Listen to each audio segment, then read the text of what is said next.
Buenos días, doctor Esteban, queridos compañeros. Para mí es un placer estar con vosotros. La verdad es que desde la época de residente tengo muchos amigos hepatólogos y gracias a la Junta Directiva de la AEH. Bueno, me han encargado que hable de este tema o que haga unas recomendaciones sobre el tratamiento del paciente coinfectado por VIH y por virus de la hepatitis C, ¿vale? Yo quería comentar en primer lugar que esto es conocido, en España la presencia de virus C en los nuevos diagnósticos de VIH ha disminuido de manera drástica desde el año 97, en paralelo con el descenso de uso de drogas por vía parenteral como mecanismo principal de la transmisión del VIH. En el año 97, el 80% de los pacientes nuevos y naive que llegaban a nuestras consultas tenían hepatitis C con PCR positiva. 10 años más tarde, 10 años después, en el 2007, había bajado esto al 18% y a día de hoy os puedo decir que debe estar en el 6%. En segundo lugar, las estimaciones más recientes cifran en un 30% la prevalencia de infección crónica por virus C definida por PCR positiva.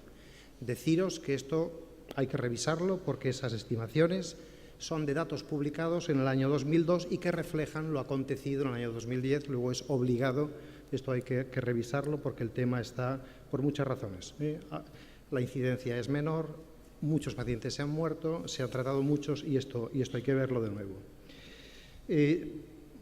Tercer punto, los genotipos predominantes es el 1, 57-61%, en función de los grandes estudios, el 4, un 15, un 20%, y luego el 3, entre un 12 y un 15%. Y ya lo ha comentado Conrado antes, muchas de las nuevas infecciones por virus C se dan en hombres que tienen sexo con hombres, con prácticas sexuales de riesgo que se presentan a menudo en forma de hepatitis aguda. Deciros que los hombres que tienen sexo con hombres normalmente no tienen hepatitis aguda y esto se da en unos contextos, en el fondo lo que subyace es una pérdida de miedo, un excesivo optimismo por los avances en el VIH. Normalmente esto suele ocurrir en un contexto de sexo en grupo, coito anal sin preservativo, muchas veces nuevas tecnologías, esto se organiza a través de Internet, hay consumo de drogas y suele haber infecciones de transmisión sexual. De hecho, en muchas ocasiones estas hepatitis agudas se diagnostican en paralelo con sífilis u otras enfermedades de transmisión sexual.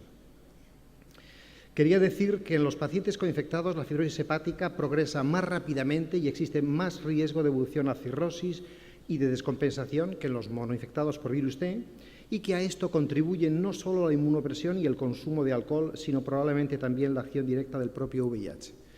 También esto hay que ponerlo, mucho de lo que sabemos de la historia natural de la coinfección es de una época donde recogimos, pero los pacientes tenían un legado previo de comorbilidad, de estilos de vida, de consumo de tóxicos, de tratamientos insuficientes y probablemente una persona que se diagnostica de ambas infecciones hoy y que se trata correctamente el VIH, habría que ver de qué manera el control del VIH y los hábitos de vida saludables se podría sustentar. Sí que deciros que por diferentes motivos la coinfección, diferentes motivos es el efecto de cada virus por separado, amén de mecanismos comunes como es activación inmune, inflamación, puede favorecer la progresión no solo de la infección por VIH, porque por el hígado sabemos, ya lo habíamos dicho, pero de otras comorbilidades como la enfermedad cardiovascular, la diabetes, el cáncer, la insuficiencia renal, la osteoporosis y el deterioro neurocognitivo, patologías que son ahora muy prevalentes en nuestras personas. Los pacientes infectados VIH crecen, cumplen años como sus médicos y ahora en nuestras consultas el control del VIH ha caído en importancia y todas las comorbilidades están creciendo en importancia. Voy a comentaros un poquito la visión general, qué es lo que hay que hacer, hablar del tratamiento del VIH y del tratamiento del virus C. Del VIH, como muestra, un botón. En primer lugar, este es un estudio colaborativo español de biopsias repetidas, 135 pacientes coinfectados que tienen 2 biopsias al menos, separadas como mínimo un año, esto no es fácil de hacer, con revisión centralizada de la histología, y aquí veis un poquito todo lo que está a la izquierda, sería bueno y a la derecha malo, y veis que de manera independiente el tener la carga del virus del VIH indetectable, es decir, el buen control del VIH, reducía la progresión de la fibrosis entre las biopsias, definida como al menos un estadio en la escala Metavir. Desde el punto de vista clínico, pues tenemos este paper publicado en el 2003 de la Corte de Bonn, en donde os invito a ver pues, estas gráficas donde se muestra mortalidad global, mortalidad de causa hepática y diferentes líneas de colores. En amarillo, pacientes sin tratamiento. En azul oscuro, los primeros tratamientos insuficientes, como era mono o biterapia con análogos de nucleósidos. Y en azul claro, la terapia de combinación, la primitiva. Y veis cómo pues, hay una relación directa y el tratamiento antirretroviral reduce no solo la mortalidad global, algo esperable en los enfermos VIH, sino la mortalidad de causa hepática. Incluso en pacientes avanzados a partir de su primera descompensación, aquellos que reciben tratamiento antirretroviral les va mejor desde el punto de vista de la mortalidad global que de la mortalidad hepática, como reflejó este estudio del AIDS por el grupo andaluz de enfermedades infecciosas. ¿Sobre qué fármacos utilizar? Deciros que en general pues no suele haber, existe, o sea, todas las personas que tienen infección por virus T tienen un riesgo pues 2 o 3 veces superior de tener elevación de transaminasas, pero el problema surge en enfermedad hepática avanzada, especialmente en estadios Child-Pugh-C, ¿vale? En ese escenario pues, han hecho los deberes fármacos, como veis, la mayor parte de los fármacos, o muchos fármacos, no tenemos datos. Cuando hablo de fármacos me refiero a terceros fármacos. Sabéis que el tratamiento del VIH son combinación de 3 fármacos, de los cuales hay uno que ocupa como si fuera la columna central y 2 que son análogos de nucleósidos. De estos primeros, pues están hechos los deberes con fosamprenavir, que es un inhibidor de la proteasa de los primeros, y ahí pues sí que hay que ajustar y reducir las dosis, y tenemos fundamentalmente a raltegravir, que es un fármaco que tiene hecho buenos estudios farmacocinéticos, incluso en pacientes cirróticos Child-Pugh-C, con lo complicado que sabéis que es hacer ensayos clínicos en esta población, y realmente apenas se altera, y la mínima alteración que hay, la exposición de raltegravir no tiene ninguna consecuencia. Luego probablemente sea un fármaco pues, con un perfil bastante bueno para esta situación. Luego, con el tratamiento antirretroviral, yo os diría que es una prioridad en los pacientes coinfectados por virus T, dado que el control de la replicación mejora la respuesta inmune y enlentece la progresión de la enfermedad hepática, incluso en pacientes con cirrosis descompensada. En pacientes con función hepática conservada puede utilizarse cualquiera de los fármacos antirretrovirales, y en pacientes con insuficiencia hepatocelular, Child, B o C, el margen terapéutico de los inhibidores de la proteasa es superior al de favirencina y virapina, y en este escenario, como os dije, raltegravir es un fármaco seguro que no precisa ajuste de dosis. Con respecto al tratamiento de la hepatitis C, ¿cuándo iniciar el tratamiento de la hepatitis C? Son 2 infecciones y vamos a verlo desde el punto de vista del VIH. Desde el punto de vista del VIH, y empezamos con los CD4, el primer problema es que en los ensayos clínicos ha habido muy pocos pacientes incluidos con cifras bajas de CD4. Luego es difícil estudiar el efecto de esta cuestión. De hecho, en los 3 grandes ensayos clínicos basados en interferón, el Apricot, el Ribavic y una CTG, no se encontró una asociación entre la cifra basal de CD4 y la respuesta viral sostenida, aunque en un estudio anidado y retrospectivo del ensayo clínico Apricot se vio que la respuesta viral sostenida era inferior en pacientes que tenían CD4 menos de 350 y infectados por genotipo 1. La respuesta viral sostenida era independiente de la cifra de CD4 para los genotipos 2 y 3. ¿Qué decir con respecto a la carga viral? Mucho de lo dicho de la carga viral es igual a los CD4. En general, en los ensayos clínicos se han incluido pacientes bien controlados. Aquí os traigo una corte comunicada en el CROI del año pasado y que está ahora sometido a revisión en una revista, en donde veis el efecto de tener carga viral detectable en la respuesta a interferón-ribavirina en cerca de 1.700 pacientes tratados en España en 19 centros.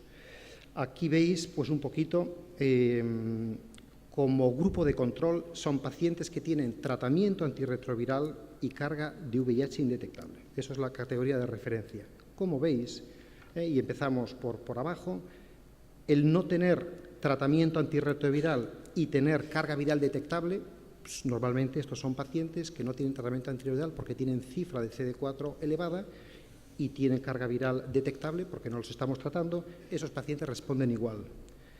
Después tenemos este grupo de pacientes que son carga viral indetectable sin tratamiento antirretroviral. Estos son una minoría de pacientes infectados por VIH, son los controladores de élite. Tienen el VIH, pero como si no lo tuvieran, porque pues son pacientes en los cuales la cifra de CD4 no desciende. Esos pacientes no tienen. Realmente, a los que les va peor son aquellos pacientes que tienen tratamiento antirretroviral y carga viral detectable de VIH. Estos son pacientes en fracaso virológico al VIH. Tienen tratamiento y tienen fracaso. El problema es que no sabemos hasta qué punto es la carga viral o son pacientes, estos son pacientes que son malos cumplidores del tratamiento antirretroviral y, por tanto, pues es difícil. Bueno, la duda es si fracasan porque tienen carga viral detectable, que parece que no, sino porque probablemente sean malos cumplidores. Por tanto, desde el punto de vista del VIH, podríamos decir que si la hepatitis se detecta en estadios poco evolucionados de la infección por VIH, con CD4 por encima de 500, se puede considerar iniciar el tratamiento del virus T antes que el tratamiento de la infección por VIH. Se puede considerar, no es que uno tenga que hacerlo.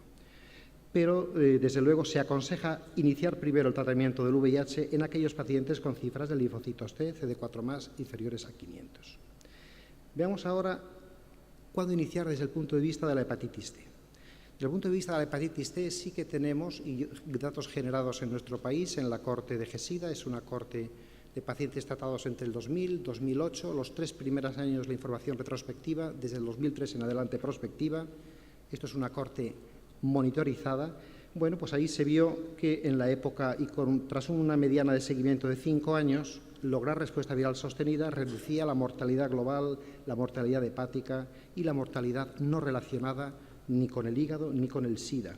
Además, curiosamente, aquí tenéis lo mismo expresado pues con tasas por 100 pacientes años, ¿vale? En verde aquí veis los pacientes que logran respuesta viral sostenida y en amarillo lo que no, además de reducir la tasa de muerte global, de muerte hepática, de muerte no relacionada. Lograr respuesta viral sostenida reduce la progresión de la infección por VIH, algo que estamos investigando por qué ocurre, y desde luego la descompensación, el hepatocarcinoma y el trasplante hepático.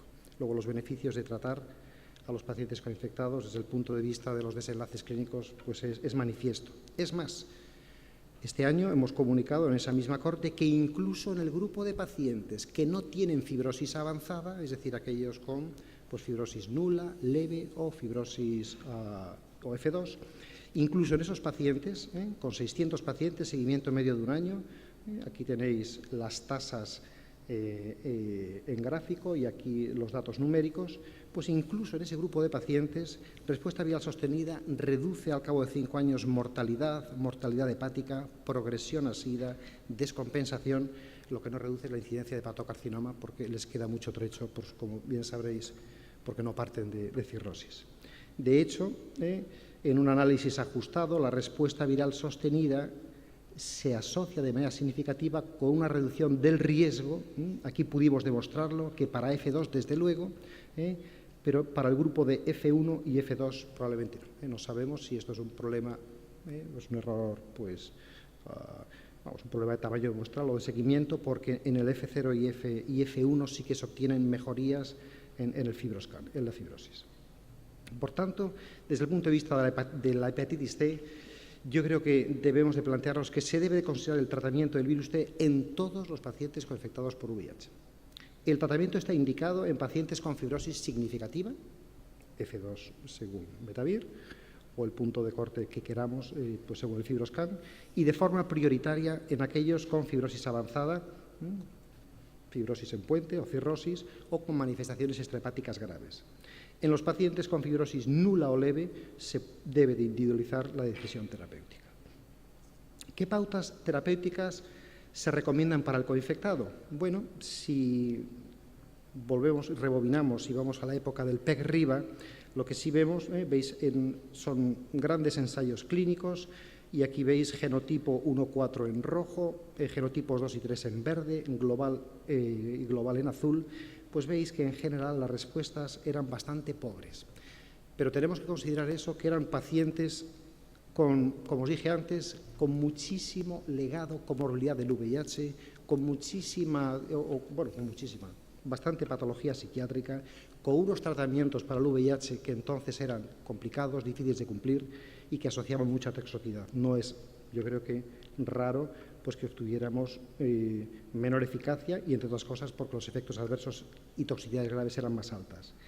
La cosa está cambiando. No se deben de comparar entre sí ensayos clínicos, pero uno no puede obviarlo. Y si miramos, por ejemplo, a las pautas de antivirales directos con PEC-RIBA, aquí veis en azul oscuro los ensayos clínicos en pacientes coinfectados y en azul claro los pacientes monoinfectados, ¿no?